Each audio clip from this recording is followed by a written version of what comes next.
Well, I'm Alan Dale from Gale Force Wins, and here I am at the 36th annual Baie Peninsula Mining Conference. What an incredible show. Great conversations, a lot of excitement, a lot of opportunity. Thank you to our good friends at Brook Construction, High Tech Communication, and Western Petroleum for bringing this conversation to life. They understand the importance of everybody's voice being heard. And on that note, why don't you introduce yourself, tell us what you do. Hi, Amanda McCallum, Executive Director with Mining Industry NL. Okay, talk to me about that role, Amanda. What exactly do you do in that role? So Mining NL is an industry association. We're membership-based. And we really represent the voice of industry in the province of Newfoundland and Labrador. So as a part of our core mandate is advocacy and representation. Right. How many members are in the association now? We've got many members and we're looking to expand. Looking to grow? We do, and we really represent and have members across the full spectrum of the supply chain. So although we're not the voice of the prospecting community in the province, we do offer programs and services to support the prospecting ecosystem here in the province. We support explorers, developers, which would be like the last advanced stage near-term projects, operators and producers, which we have 8 in the province, and as well as the service and supply sector. Amanda, you must be feeling a tremendous amount of excitement in the sector at the moment, from Gander to here we are in Baie Verte. There's a lot of conversation around the fines that are happening around the mines that are sort of in operation. Talk to me about it from an industry perspective. When you look at the industry in this province, I mean, we are really seeing transformational growth. So big picture, if I could, this year alone for 2025 forecasted, we anticipate $6.1 billion in exports, mineral shipments. And then the precursor to that really is exploration. And to your point about the exploration, the level of exploration activity in this province, it's really almost its own subsector within, the mineral resources sector. Forecasted exploration expenditures for 2025 is $258 million. And if I could expand there, over the for 2025 and the last 3 previous years, we've seen exploration expenditures over $230 million. So if you add that up, we're literally just under $1 billion of spending in mineral exploration in this province in the last 4 years, inclusive of forecasted amounts for 2025. That's new money, that's new investment flowing into this province, that's foreign direct investment. It's not money that's recycled, that's already a part of the economy. Yeah. And I think that's really significant. And I spoke earlier, and one of the messages in the talk is that we grow an industry on the front end. Right. You add value to an industry through exploration on the front end. And of course, for explorers being able to explore and to potentially, develop projects, should they have a discovery, then that's how we grow the sector and we keep the pipeline moving. And the other thing too, Amanda, there seems to be so much opportunity beyond what we just see right in front of our eyes. And I'm talking about, of course, education and training and upskilling people, and you find colleges are in the conversation. You find groups that want to empower women into the organization. Everybody in the conversation. It must be fascinating to watch all of these things come together. It is, and it's a really exciting time for the sector. There's obviously challenges, but the opportunities really are tremendous. And it's a part of our role as an industry association to help share those messages, to share what those opportunities are in this province for so many different groups and stakeholders, but also to identify where some of those pressure points, those pinch points are, so we can address them to ensure that we continue to have that viable sector in the province. But to kind of touch on some of the things that you noted, when we're here, on the Baie Peninsula, 150 years of really mining stewardship here on display within this region, and that's really currently being driven by 3 significant projects. Firefly Metals, which is a copper gold project. It's the Green Bay Copper Project. Maritime Resources, which is a gold project, the Pine Cove Gold Project, and Shoreline Aggregates. Those three particular projects unto themselves, over the next 2 to 3 years, collectively we'll need about 1,000 people to help, to sustain the workforce for these projects. So of course that allows, we need diversity obviously in the industry. Right. And I always mention that diversity is a solution to labor market and workforce development challenges.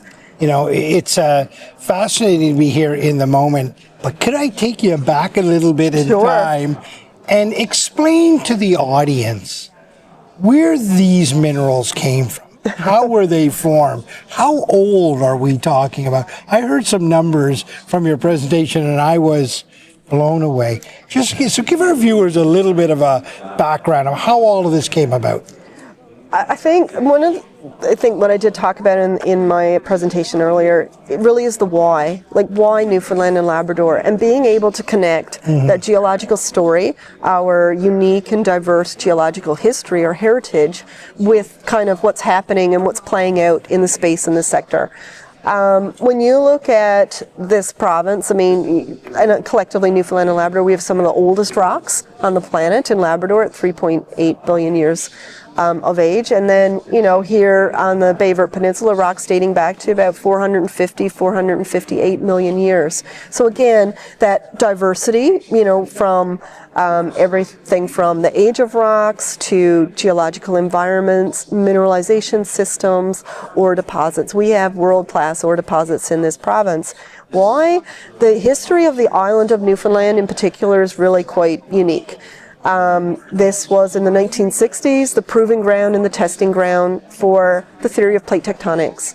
And that theory really revolutionized how we think about, closing oceans, colliding continents, and Gross Mourne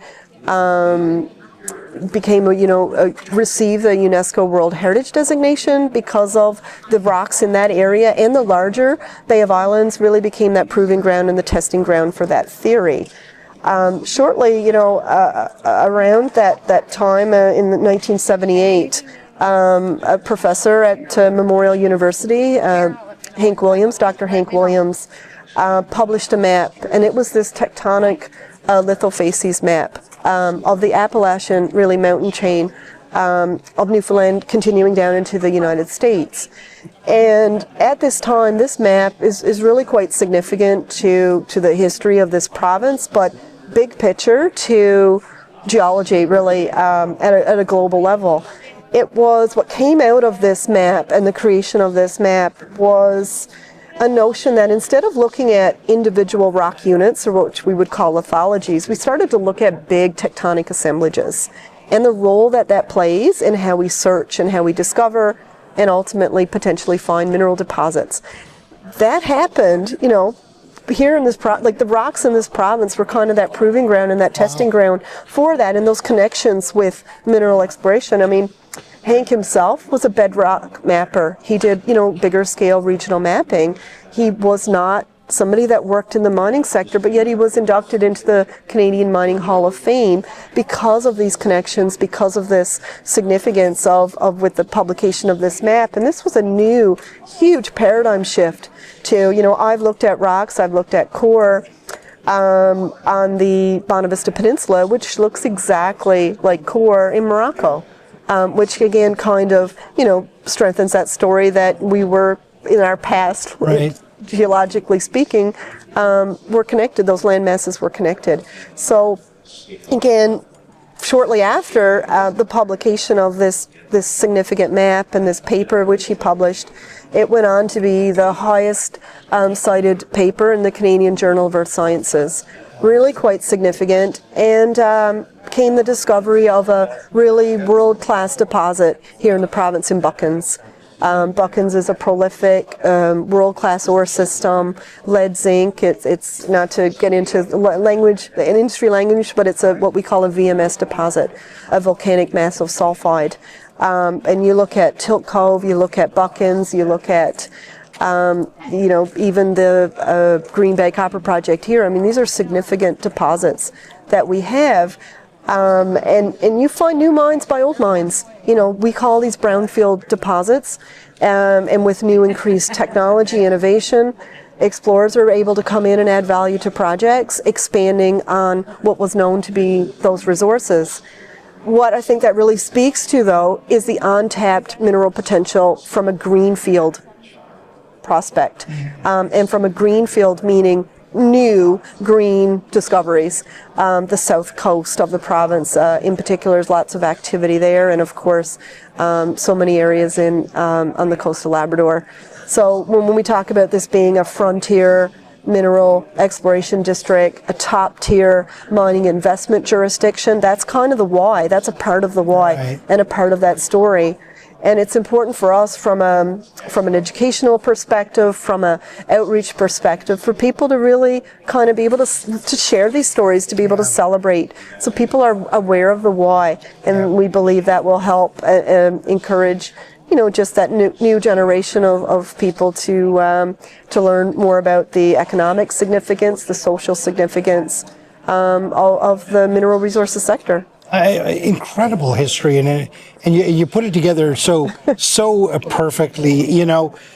What would you tell sort of the global mining sector largely about Newfoundland and Labrador? What would you say to them about this place? Well, I think what we have here is, we have well-established mineral mining districts, Baie Verte Peninsula being, generational expertise, generational sort of folks within the industry. Like I said, 160 years, 150, 60 years here on the Baie Verte Peninsula alone. Labrador West, 75 years of mining stewardship.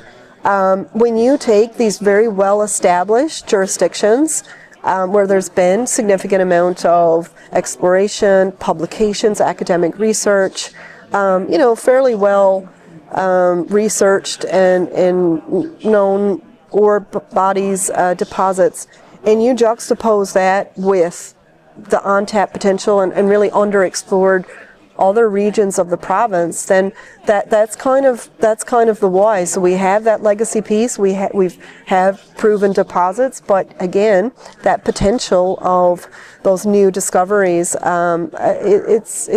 have the right rock types that can yield those potential discoveries. And if I could, even the South Coast, for instance, in 2021, there was a discovery of lithium. We didn't really, up until that time, we weren't aware that our rocks were prospective for lithium. So that's just an example of, again, the potential that our geological past hosts here and that the province has to potentially offer. You're at the intersection, of course, as an association between government, industry, academia. You're meant to be the gel to make it all work together. Are you seeing that happen? I mean, we are, and that's a nice way of putting it. We really are that interface, and I think the role that I've stepped into is, in many respects, a very public role in that sense.